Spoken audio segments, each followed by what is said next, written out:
నమస్తే, welcome to one TV news. ముందుగా బులెటిన్లో హెడ్లైన్ చూద్దాం.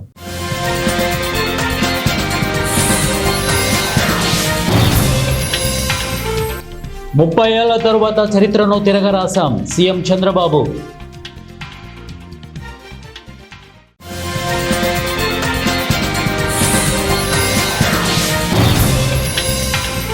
జమ్మూ కాశ్మీర్లో క్లౌడ్ బరస్ట్, 12 మంది మృతి.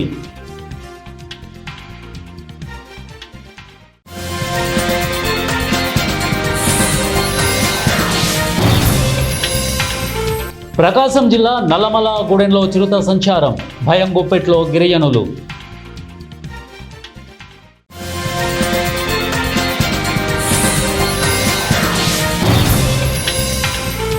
$40 కోట్ల మనీ లాండరింగ్, ఇన్స్టా ఇన్ఫ్లుయెన్సర్ను అరెస్టు చేసిన ఈడీ.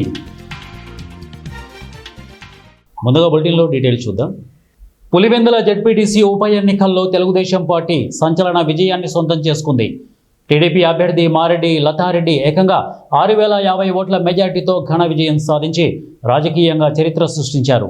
ఎన్నికల్లో ముఖ్యంగా వైసీపీ అభ్యర్థి హేమంత్ రెడ్డికి డిపాజిట్ కూడా దక్కకపోవడం విశేషంగా నిలిచింది. ఈ విజయం పులివెందుల ప్రాంత రాజకీయ దృశ్యాన్ని పూర్తిగా మార్చేస్తుందన్న అభిప్రాయాలు వ్యక్తమవుతున్నాయి. పొలిటికల్గా వైసీపీ అధినేత వైఎస్ జగన్మోహన్ రెడ్డి తన అతి పటిష్ట కంచుకోటగా భావించే పులివెందులలో టీడీపీకి వచ్చిన ఈ అద్భుత ఫలితం అక్కడి ప్రజల మూడ్ ఎలా మారిందో స్పష్టంగా చూపుతోంది. ఒకవేళ ఏ నియోజకవర్గం ప్రజలు తమ అసంతృప్తిని ధైర్యంగా వెలిబుచ్చారంటే అది పులివెందులేనని రాజకీయ విశ్లేషకులు వ్యాఖ్యానిస్తున్నారు. ఎన్ఫోర్స్మెంట్ డైరెక్టరేట్ అధికారులు వ్యాపారవేత్త సందీప్ వేర్క్ను అరెస్ట్ చేశారు. ఆమెకు ఇన్స్టాగ్రామ్లో 12 లక్షల మంది ఫాలోవర్లు ఉన్నారు. నటిగా చెప్పుకుంటున్న ఆమె సుమారు 40 కోట్ల మనీ లాండరింగ్కు పాల్పడినట్లు తెలుస్తోంది. ఇక ఐపీసీలోని 406, 420 సెక్షన్ల కింద మోహిలి పోలీస్ స్టేషన్లో సందీపాపై ఎఫ్ఐఆర్ నమోదు చేశారు. ఈ కేసుతో సంబంధం ఉన్న వివిధ ప్రదేశాల్లో బుధవారం తనిఖీలు చేపట్టారు. ఢిల్లీ, ముంబై నగరాల్లోనూ సోదాలు జరిగాయి. మనీ లాండరింగ్ చట్టం కింద ఆ తనిఖీలు చేపట్టారు. అక్రమ రీతిలో సందీప వెర్క్ స్థిరాస్తులను సేకరించినట్లు ఈడీ ఆరోపించింది. ఇక iBooker.com వెబ్సైట్కు ఓనర్ అని ఆమె చెప్పుకుంటోంది. ఇక FDA ఆమోదం పొందిన బ్యూటీ ఉత్పత్తులు అమ్ముతున్నట్లు ఆమె పేర్కొంది. అయితే అలాంటి ఉత్పత్తులు ఏమీ లేవని దర్యాప్తుదారులు గుర్తించారు. వెబ్సైట్కు యూజర్ రిజిస్ట్రేషన్ ఫీచర్లు లేవు. Payment gateway విఫలమవుతోంది. సోషల్ మీడియాలో కూడా సైట్కు ఆనవాళ్లు లేవు. ఆ సైట్లో ఉన్న వాట్సాప్ నెంబర్ కూడా యాక్టివ్గా లేదు. ప్రస్తుతం మనుగడలో లేని రిలయన్స్ క్యాపిటల్ లిమిటెడ్ సంస్థ మాజీ డైరెక్టర్ అంగరాయ్ నటరాజన్ సేతురామన్తో ఆమెకు లింకులు ఉన్నట్లు గుర్తించారు. జమ్మూ కాశ్మీర్లో మరోసారి వరదలు బీభత్సం సృష్టించాయి. క్లౌడ్ బరస్ట్ కారణంగా కురిసిన భారీ వర్షాలకు కిస్టావర్ జిల్లాలోని చీషోటి గ్రామంలో 12 నుండి 15 మంది మరణించినట్టు సమాచారం. ఇక మచాయిల్ మాతాయాత్ర ప్రారంభం అయ్యే ప్రాంతంలోనే వరదలు పోటెత్తినట్టు తెలుస్తోంది. ఘటనా స్థలంలో సహాయక చర్యలు కొనసాగుతున్నాయి. ఈ ప్రమాదంపై లెఫ్టినెంట్ గవర్నర్ మనోజ్ సిన్హా స్పందించారు. వెంటనే సహాయక చర్యలు చేపట్టాలని సైన్యం, ఎన్డీఆర్ఎఫ్ బృందాలను ఆదేశించారు. ప్రమాదం గురించి తీవ్ర ఆవేదన వ్యక్తం చేశారు. మృతుల కుటుంబాలకు సంతాపం ప్రకటిస్తున్నామని, గాయపడ్డవారు కోలుకోవాలని ప్రార్థిస్తున్నట్లు తెలిపారు. ఇదిలా ఉంటే ఇటీవలే ఉత్తరాఖండ్లోని భారీగా వరదలు పోటెత్తిన సంగతి తెలిసిందే. ఈ వరదల్లో ఓ గ్రామమే తుడిచిపెట్టుకుపోయింది. మాజీ ముఖ్యమంత్రి వైఎస్ జగన్మోహన్ రెడ్డి సొంత నియోజకవర్గంలో తెలుగుదేశం పార్టీ గెలుపొందడంతో కర్నూలులో తెలుగుదేశం పార్టీ నేతలు సంబరాలు చేసుకున్నారు. తెలుగుదేశం పార్టీ కర్నూలు జిల్లా కార్యాలయం ముందు బాణసంచా కాల్చి కేక్ కట్ చేసి సంబరాలు చేశారు. పులివెందుల గెలుపు ప్రజాస్వామ్యం గెలుపు అన్నారు. పులివెందుల ఒంటిమిట్ట జెడ్పీటీసీ స్థానాల్లో ప్రజలు తెలుగుదేశం పార్టీ వైపు నిలబడినందుకు ధన్యవాదాలు తెలిపారు.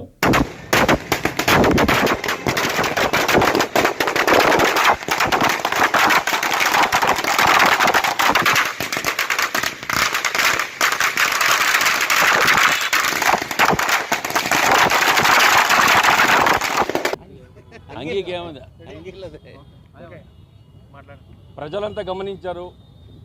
జగన్మోహన్ రెడ్డి సొంత గడ్డ మీద తెలుగుదేశం పార్టీ పచ్చ జెండా రెపరెపలాడే విధంగా ప్రజలు ఎన్నికలు రుచి చూపించారు. తెలుగుదేశం పార్టీకి ఎదురు లేదు. ఇదే కాదు, ఇంకా ఎప్పుడూ తెలుగుదేశం ఆంధ్రప్రదేశ్లో. కానీ జగన్మోహన్ రెడ్డి సిగ్గు లజ్జ లేకుండా 3 నెలల తర్వాత చంద్రబాబు ఉండడు, ఆయన నరకానికి పోతాడు. పాపం బాల శాపాలు పెట్టినాడు. ఇవాళ ఏంటో నువ్వు ఎన్ని శాపాలు పెట్టినా నీ శాపనాలు అన్నీ ఆయనకు మంచి జరుగుతుంది. నరకాన్ని 70 ఏళ్ళ స్వాతంత్రం వచ్చి ఇంతవరకు కూడా పులివెందలలో మరి ప్రజాస్వామ్యబద్ధంగా ఎలక్షన్స్ జరగలేదు. నేను వెళ్ళాను ప్రత్యక్షంగా, అక్కడ ఓటర్స్ని కలిశాను. నాయన ఒక్కసారి మాకు స్థానిక సంస్థల్లో ఎలక్షన్స్లో ఓటు వేసుకునే అవకాశం కల్పించండి, ఈ జగన్మోహన్ రెడ్డి కథ చెప్తామని చెప్పారు వాళ్ళు. ఆ విధంగానే చెప్పారు. మా తాళపాక గ్రామంలో తాళపాక గ్రామ ముద్దుబిడ్డ కళాబంధు డాక్టర్ బాలరాజు కృష్ణంరాజు వర్ధంతి సందర్భంగా వారి విగ్రహానికి పుష్పాంజలి ఘటించి అనంతరం సభ నిర్వహించారు. ఈ కార్యక్రమానికి ముఖ్య అతిథులుగా విచ్చేసిన బీజేపీ రాష్ట్ర కార్యవర్గ సభ్యులు, నంద్యాల జిల్లా ఇన్ఛార్జి పోతుగుంట రమేష్ నాయుడు, జనసేన జిల్లా అధ్యక్షులు శ్రీనివాసరాజు, బీజేపీ జిల్లా అధ్యక్షులు సాయి లోకేష్, బీజేపీ రాష్ట్ర కార్యదర్శి నాగోతు రమేష్ నాయుడు, ప్రముఖ న్యాయవాది క్షత్రియ సంఘం అధ్యక్షులు శరత్ కుమార్ రాజు, క్షత్రియ కార్పొరేషన్ డైరెక్టర్ ప్రతాప్ రాజు మాట్లాడుతూ తాళపాకకు గుర్తింపు కోసం ఎంతో కృషి చేసినటువంటి వ్యక్తి అన్నారు. రాజంపేటలో వారి పేరు మీద ఒక ఆడిటోరియం నిర్మించాలని కోరారు. పదకవిత పితామహుడు తాళపాక అన్నమయాచార్య పుట్టిన ఈ ప్రదేశంలో మనందరం ఇక్కడున్నాం. వారు ఇక్కడే పుట్టి ఇక్కడే పెరిగినట్టు ఈ ఇల్లు కూడా మనం ఉన్న ఈ ప్రాంతంలోనే ఉన్నదని చరిత్రకారులు చెప్పడం జరిగింది. అటువంటి పరమ పవిత్రమైన స్థలంలో మనం ఈరోజు ఈ కార్యక్రమం నిర్వహించుకుంటున్నాం. కలియుగ ప్రత్యక్ష దైవం వెంకటేశ్వర స్వామికి తాళపాక అన్నమాచార్యులు ఎలా అయితే తన కీర్తనలతో ప్రపంచవ్యాప్తంగా వెలుగులోకి తీసుకొచ్చారో అటువంటి అన్నమాచార్యులను డాక్టర్ బాలరాజు కృష్ణంరాజు గారు ఈ ప్రాంతంలో జన్మించిన వ్యక్తిగా ఏమి ఈ గ్రామానికి రోడ్లు రవాణా సౌకర్యం లేని రోజుల్లో కూడా తన కళల పట్ల ఉన్న అభిమానము లేదా కవితల పట్ల తనకున్న ఇదితో వారు తాళపాకను ప్రపంచానికి పరిచయం చేశారు. మా రాజంపేటలోని తాళపాక గ్రామంలో అన్నమయ్య జన్మించాడనే దానికి వారు ఇక్కడ వెల్కమ్ బోర్డు దగ్గర నుంచి ఎక్కడెక్కడో దేశ విదేశాల్లో ఉన్నటువంటి రాయబారుల వరకు లేదా కళాకారులందరినీ కూడా తీసుకొచ్చి ఈ గ్రామానికి పరిచయం చేస్తూ ప్రపంచానికి వెలుగులోకి తీసుకొచ్చినటువంటి గొప్ప వ్యక్తి డాక్టర్ బాలరాజు కృష్ణంరాజు గారు. అటువంటి వ్యక్తి సంస్మరణ సభ మనందరం జరుపుకోవడం చాలా మంచి పరిణామం. ఆనాడు వారు చేయబట్టే ఇక్కడ టీటీడీ వారు అన్నమయ్య జయంతి వర్ధంతులు కూడా తర్వాత మొదలు పెట్టారని విన్నాను. వారు ఈ జాతీయ సాంస్కృతిక రాయబారిగా కూడా పనిచేయడం జరిగింది. వారికి కళల పట్ల ఉన్న అభిమానంతో ఇండో జపాన్ అసోసియేషన్ అధ్యక్షుడిగా ఇలా దేశ విదేశాలు తిరుగుతూ వారు ఎక్కడ అవకాశం వస్తే అక్కడల్లా అన్నమయ్య గురించి తాళపాక గురించి ప్రపంచానికి తెలియజేశారు.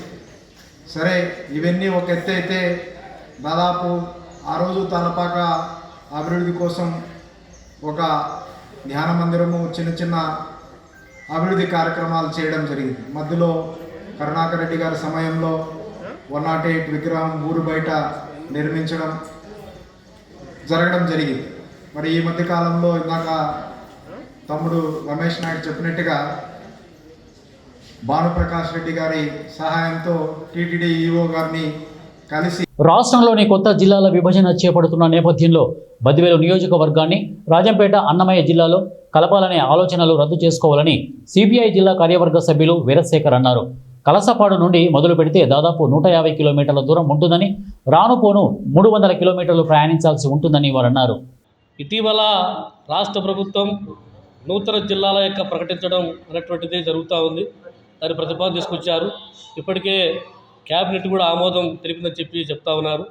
అందులో ప్రధానంగా కడప జిల్లాలో ఉన్నటువంటి రాజంపేట ప్రాంతంలో రాజంపేటను జిల్లాగా ప్రకటించి అందులో బద్వేలు కూడా కలపాలనేటువంటి ఆలోచన చేస్తున్నట్టుగా ప్రకటించడం జరిగింది. మరి రాజంపేట జిల్లా అంటే అటు రైల్వే కోడు, రాయచోటి, తర్వాత ఉన్నటువంటి బద్వేలు, రాజంపేట ఈ 4 నియోజకవర్గాలుగా ఒక జిల్లాగా ప్రకటించేటువంటి ప్రయత్నం చేస్తూ ఉన్నారు. ఇప్పటికే మొత్తం అంతా కూడా దానిపైన ఒక చర్చ జరుగుతూ ఉంది రాష్ట్రం అంతా. అయితే భారత కమ్యూనిస్టు పార్టీ సిపిఐగా దీన్ని మేము పూర్తిగా వ్యతిరేకిస్తున్నాం, ఖండిస్తూ ఉన్నాం. ఎందుకంటే ఇప్పటికే మరి కడప జిల్లాకు చాలా అనుగుణంగా మేము ఇప్పటికీ కొనసాగుతూ ఉన్నాం. కడప జిల్లాలో దశాబ్దాల తరబడి అనుబంధం ఉన్నటువంటి ప్రాంతం. ఎందుకంటే కడప జిల్లాలో ఉన్నప్పటికే ఒక ప్రత్యేకమైనటువంటి రాజంపేట రెవెన్యూ డివిజన్గా ఉన్నప్పుడే ఈ కడప జిల్లా ప్రజలు ఇక్కడి నుంచి చాలా సుదూరమైనటువంటి ప్రాంతం కాబట్టి ఆ దూర ప్రాంతానికి మేము వెళ్ళలేము. కాబట్టి బద్వేల్ రెవెన్యూ డివిజన్గా ఏర్పాటు చేయాలని చెప్పేసి భారత కమ్యూనిస్టు పార్టీ అన్ని ప్రజా సంఘాలు రాజకీయ పార్టీలు పెద్ద ఎత్తున ఉద్యమం చేపడితే మరి బద్వేల్ను రెవెన్యూ డివిజన్గా ఏర్పాటు చేసి ఆర్డీఓ కేంద్రంగా ఉంటూ ఈరోజు ఆర్డీఓ గారు పరిపాలన కొనసాగిస్తూ ఉన్నారు. మరి ఇటువంటి తరుణంలో మళ్ళీ కొత్త జిల్లాల ప్రతిపాదన అంటే గత ప్రభుత్వ వైసీపీ హయాంలో ఏమో రాయచోటి జిల్లా చేశారు. మళ్ళీ చంద్రబాబు నాయుడు వచ్చిన తర్వాత జిల్లాలో మార్చేసి రాజంపేటలో ఒక జిల్లాగా మదనపల్లి ఒక జిల్లాగా ఏర్పాటు చేస్తామని చెప్పి పెట్టున్నారు. మరి ఎంతవరకు సహేతుకమైనటువంటి అంశం ఇది. మరి ఈరోజు బద్వేల్ నియోజకవర్గం చూస్తే అటు కడపకు ఎంత ప్రయాణం ఉంది, మరి రాజంపేటకు ఎంత దూరం ప్రయాణం ఉంది. ఈ దూరం కూడా లెక్కిస్తే మరి కడప జిల్లాకు అంటే బద్వేల్ నియోజకవర్గానికి కలసపాడు చివరి ప్రాంతం చూసినప్పటి నుంచి 120 కిలోమీటర్లు రాజంపేటకు పోసినటువంటి పరిస్థితి. అంటే దగ్గర 200 కిలోమీటర్లు రాజంపేట జిల్లా కేంద్రంగా పోయి అక్కడ ఎక్కడన్నా పని చేసుకోవడం సాధ్యమా? ఎంతో వ్యయ ప్రయాసాలతో కూడినటువంటి అంశం. కాబట్టి దాన్ని వ్యతిరేకిస్తూ ఉన్నాం. కడప జిల్లా ప్రొద్దుటూరు పట్టణం మోడెంపల్లె బైపాస్ రోడ్లో జాతీయ స్థాయి ప్రమాణాలతో ఫేస్ ఇంటర్ కాలేజీని ఇద్దరు భాగస్వాములు గత సంవత్సరం ప్రారంభించారు. నీట్, జేఈఈ మెయిన్ కోసం నిపుణులైన అధ్యాపక బృందం ఉంటుందని, బాలికలకు వేరువేరు క్యాంపస్లు ఏర్పాటు చేస్తామని ఆరంభంలో హామీ ఇచ్చారు. ప్రస్తుతం ఆ విధానం మారి కో ఎడ్యుకేషన్ పద్ధతిలో బోధన కొనసాగుతోంది. భాగస్వాముల మధ్య ఆర్థిక లావాదేవీలపై విభేదాలు తలెత్తడంతో కాలేజీ ప్రస్తుతం 2 భవనాలు, 2 ప్రిన్సిపల్లు, 2 అధ్యాపక బృందాలతో నడుస్తోంది. గత 10 రోజులుగా తరగతులు సక్రమంగా జరగకపోవడంతో విద్యార్థులు వెనకబడిపోతున్నారని తల్లిదండ్రులు ఆవేదన వ్యక్తం చేస్తున్నారు.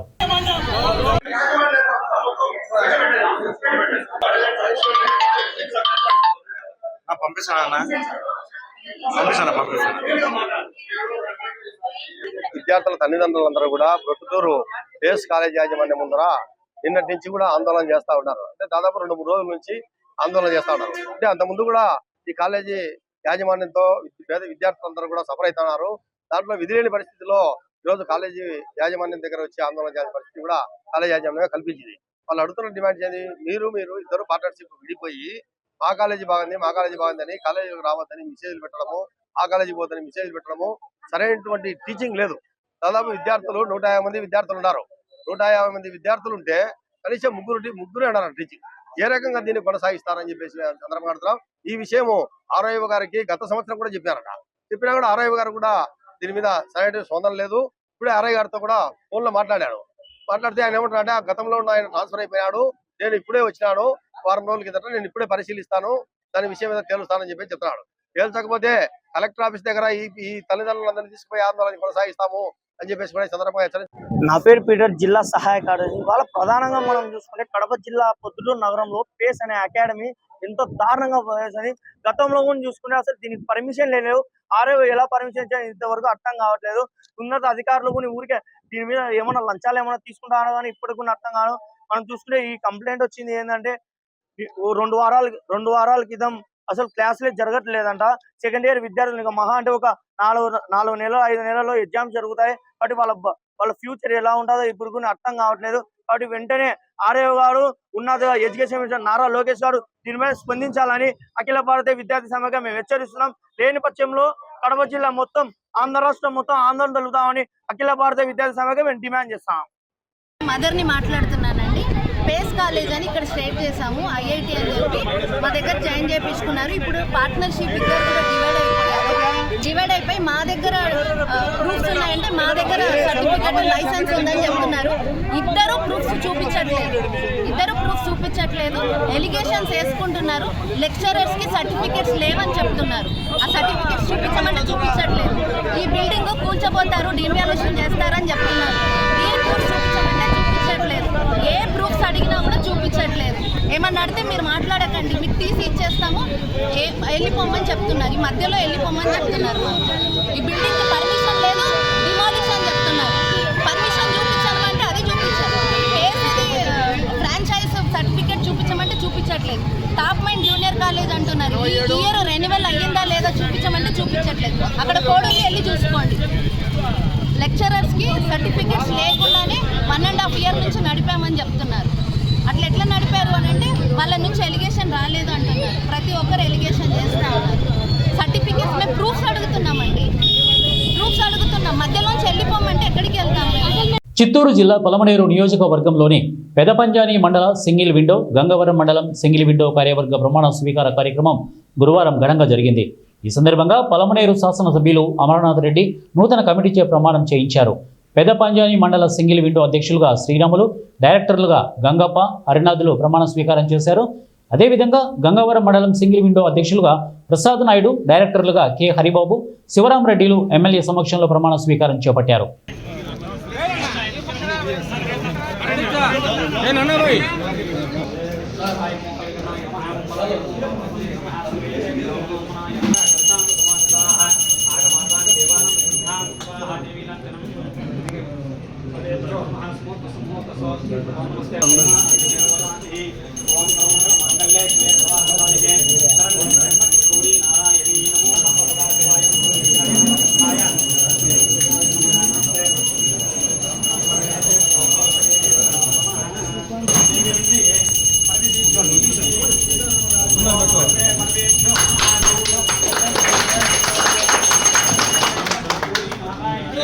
విచ్చేసిన మండలం నుంచి నలుమూల నుంచి విచ్చేసినటువంటి రైతు సోదరి సోదరీమణులు, పత్రికా విలేకరులకు నా నమస్కారం. ముఖ్యంగా ఈ యొక్క ప్రాథమిక సహకార సంఘం ఏదైతే ఉందో అంటే సింగిల్ విండో, ఈ మండలంలో ఉండేటువంటి రైతులందరికీ కూడా తక్కువ వడ్డీతో రుణాలు ఇవ్వడానికి ఈ సహకార సంఘం ఏర్పాటు చేయడం జరిగింది. నబార్డ్ నుంచి కూడా తక్కువ వడ్డీతో అప్పు తీసుకొని దాన్ని మళ్ళీ తిరిగి ప్రాథమిక సహకార సంఘాల నుంచి కూడా రైతులకు ఇచ్చేటువంటి కార్యక్రమం ముందు నుంచి కూడా జరుగుతూ ఉంది. ఈ సంఘం ద్వారా లాంగ్ టర్మ్ లోన్లు కావచ్చు, షార్ట్ టర్మ్ లోన్ కావచ్చు, ఈ మధ్యలో మిడ్ టర్మ్ లోన్లు లేవు, కానీ ముఖ్యంగా రైతులకి అప్పులు ఇచ్చి అప్పులు వసూలు చేసే కార్యక్రమమే కాకుండా వ్యవసాయేతర కార్యక్రమాలు అంటే గోల్డ్ లోన్లో నుంచి డబ్బులు ఇవ్వడం, దానికి సంబంధించినటువంటి ఆ బిల్డింగుల్లో బాడీకి ఇచ్చి దాని ద్వారా ఆదాయం తీసుకోవడం, ఎరువులకు సంబంధించినటువంటి అంగడి పెట్టి రైతులకు తక్కువ ధరకు ఎరువులు ఇవ్వడం, ఆ రకంగా కూడా ఈ సహకార సంఘాన్ని ముందుకు తీసుకెళ్లాలనేటువంటి ఆలోచనతో కూడా ప్రభుత్వం ముందుకు పోతా ఉంది. ముఖ్యంగా మన పెదపంజాని వ్యవసాయ సహకార సంఘం అయితే గతం నుంచి కూడా చాలా పెద్ద సహకార సంఘం. ఇక్కడ రైతులకు అన్ని రకాలుగా కూడా షార్ట్ టర్మ్ లోన్లు ఏవైతే ఉన్నాయో ఇప్పుడే శ్రీరాములకు 2 విషయాలు చెప్పినారు. సెంట్రల్ బ్యాంక్ నుంచి ఏదైతే దానికి లిమిట్ చేసి ఇవ్వాల్సిన రుణానికంతా కూడా తక్కువ ఇస్తా ఉన్నారు. షార్ట్ టర్మ్ లోనింగ్ తక్కువ వడ్డీకి డబ్బులు వస్తాయి, లాంగ్ టర్మ్ లోనింగ్ తీసుకుంటే ఎక్కువ వడ్డీ పడుతుంది, కాబట్టి దాన్ని పెంచే అవకాశం చేయాలని ఈరోజు సెంట్రల్ బ్యాంక్ చైర్మన్ కూడా రాజశేఖర్ రెడ్డి గారు అనుభవం ఉండేటువంటి వ్యక్తి. ఖచ్చితంగా కూడా అతనితో మాట్లాడి దీన్ని ఏం చేయాలా, జిల్లా వ్యాప్తంగా ఏ రకంగా నిర్ణయం తీసుకోవాలా ఆలోచించాల్సినటువంటి పరిస్థితి ఉందని చెప్పి సందర్భంగా కూడా మీ దృష్టికి తెస్తా ఉన్నా. దీని ద్వారా ఈ యొక్క మండలంలో ఉండేటువంటి రైతులందరికీ కూడా అందుబాటులో ఉండి సక్రమంగా, సత్వరంగా, పారదర్శకంగా, నిజాయితీగా వాళ్లకు అప్పులు ఇచ్చేటువంటి కార్యక్రమం పాలకవర్గం చేయాలా. నేను రైతులను కోరుకునేది కూడా ఇది మన సహకార సంఘం, మన సొసైటీ. దీన్ని తీసుకున్నటువంటి అప్పు కూడా తిరిగి కట్టగలిగితే, కట్టుకుంటా వస్తే ఈ సంఘం ఇంకా కూడా అభివృద్ధి చెంది ఈ మండలంలో ఉండేటువంటి రైతులకు ఇంకా మెరుగైనటువంటి సౌకర్యాలు కల్పించడానికి అవకాశం ఉంటుంది. కాబట్టి దాన్ని కూడా ఈ మండలంలో ఉండేటువంటి రైతులు దృష్టిలో పెట్టుకొని ఆ కార్యక్రమాన్ని సక్రమంగా తీసుకున్నటువంటి అప్పును తిరిగి కట్టే విధంగా కూడా చేయండి అని చెప్పి నేను ఈ సందర్భంగా కూడా మిమ్మల్ని కోరుకుంటున్నా. ప్రకాశం జిల్లా పెద్ద దోర్నాల మండలంలోని దోర్నాల, శ్రీశైలం రోడ్డు, చిన్నారుట్ల, చెంచు గిరిజన గూడెంలో గత అర్ధరాత్రి 1 గంట సమయంలో గూడెంలోని కుడుముల అంజయ్య, రాజేశ్వరి 3 సంవత్సరాల చిన్న పాపతో నిద్రిస్తున్న సమయంలో చిరుతపులి చిన్నారి తలను నోటితో పట్టుకొని లాక్కొని వెళ్తోంది. ఈ సమయంలో తండ్రి అంజయ్య అప్రమత్తమై వెంటనే పెద్దగా కేకలు వేయగా పాపను చిరుత వదిలి వెళ్ళిపోయింది. పాపకు తల, మెడ భాగాల్లో గాయాలు కావడంతో సున్నిపెంట ప్రభుత్వ హాస్పిటల్కి తీసుకుని వెళ్లి వైద్యం అందించడం జరిగింది. అయితే గత వారం రోజుల నుండి రాత్రి సమయంలో గూడెంలో చిరుతపులి సంచరిస్తోందని, మేకలను, కోళ్లను, ఆవు దూడలను ఎత్తికెళ్లిపోతుందని గూడెం వారు తెలిపారు.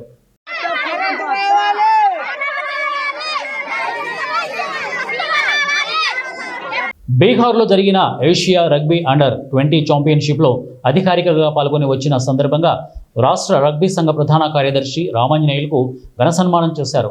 స్థానిక స్పోర్ట్స్ అథారిటీ అవుట్డోర్ స్టేడియంలో ఏర్పాటు చేసిన కార్యక్రమంలో రామాంజనేయులకు బొకే, శాలువాతో సత్కరించారు. ఏషియా అండర్-20 ఛాంపియన్షిప్లో మన రాష్ట్రానికి చెందిన అక్షయ పాల్గొని కాంస్య పథకం సాధించింది.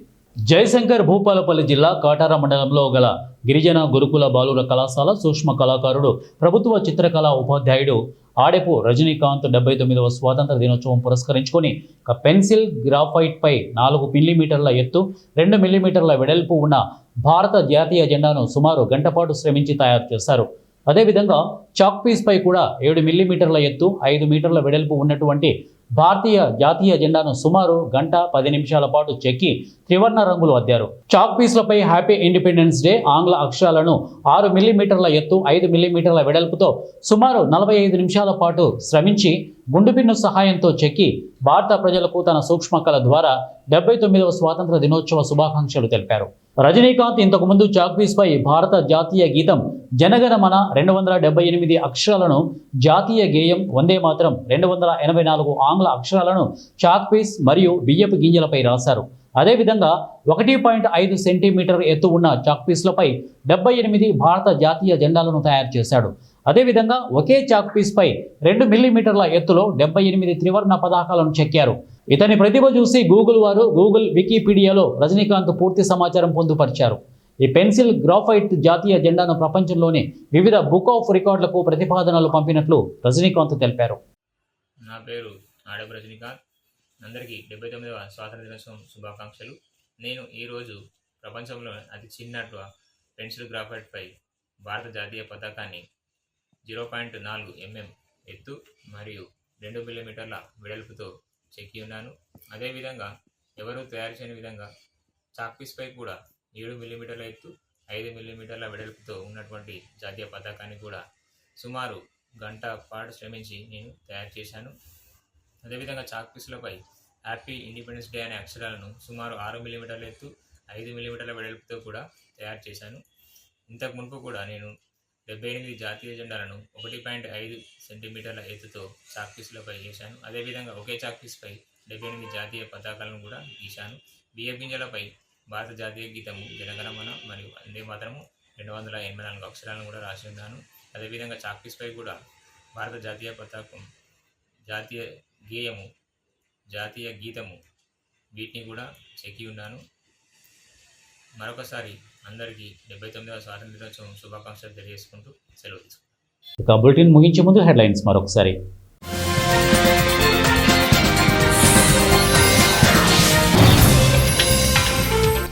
30 ఏళ్ల తరువాత చరిత్రను తిరగరాశాం సీఎం చంద్రబాబు.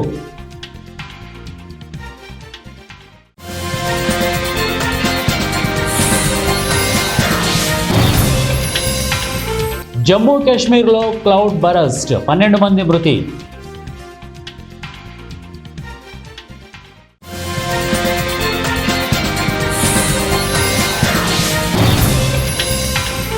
ప్రకాశం జిల్లా నల్లమల గూడెంలో చిరుత సంచారం, భయం గుప్పెట్లో గిరిజనులు.